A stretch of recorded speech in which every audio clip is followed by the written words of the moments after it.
Morning, free games today, free games. So when you're starting a website, one of the first things you want to think about is your domain, right? The www.whatever.com, right? That's your domain.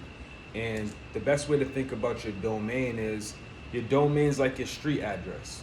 You know what I'm saying? It's like, you live at 123 Main Street, that's someone's address, that's someone's parcel number, right? So on the internet, your domain is your parcel number to some degree.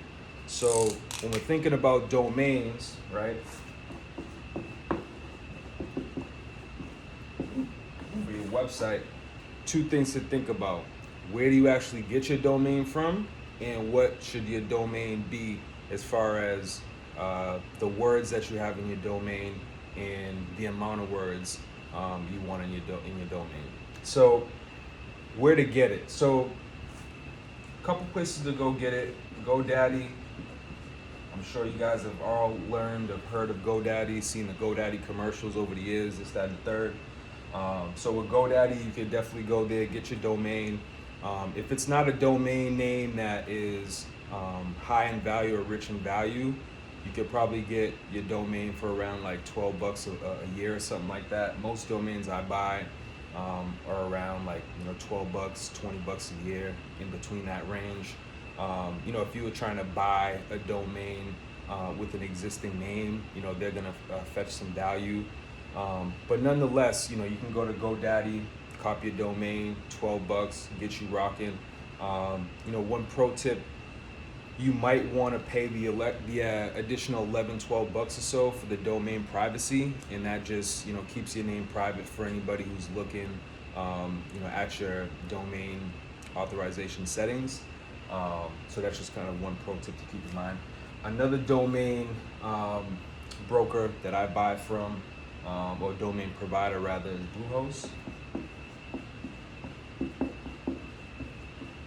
I've been using Bluehost for a couple years now for domains, for hosting, emails, all those things. And again, these companies kind of come dime a dozen, right? The Bluehosts of the world, the GoDaddies of the world. There's plenty of those companies. Do your research on whatever works for you. Like I said, for me, Bluehost has worked the best for me. Probably over the last like 5-6 years ago or so. I host most of my sites on Bluehost. Design most of my sites on Bluehost. Procure most of my domains from Bluehost because everything's kind of all in one. But again, you have all the options in the world for where you're going to look to buy your domain. One other pro tip to keep in mind is the length of your domain name, right? So I have probably 20-30 different domains ranging from cushgroove.com, freshpondtea.com, marcusjohnsonsmith.com, clearwaterbranding.com. And if you notice, those domain names aren't too long.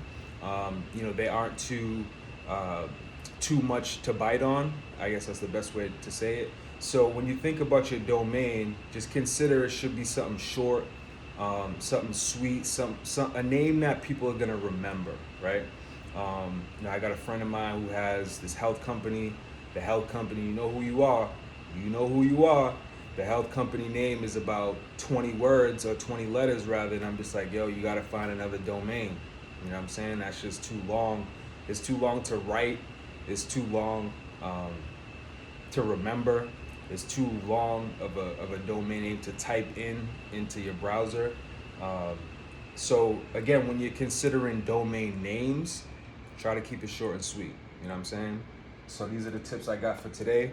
Follow us, SixFiggaSideHustle.com. Join the movement and get your domain popping. Peace.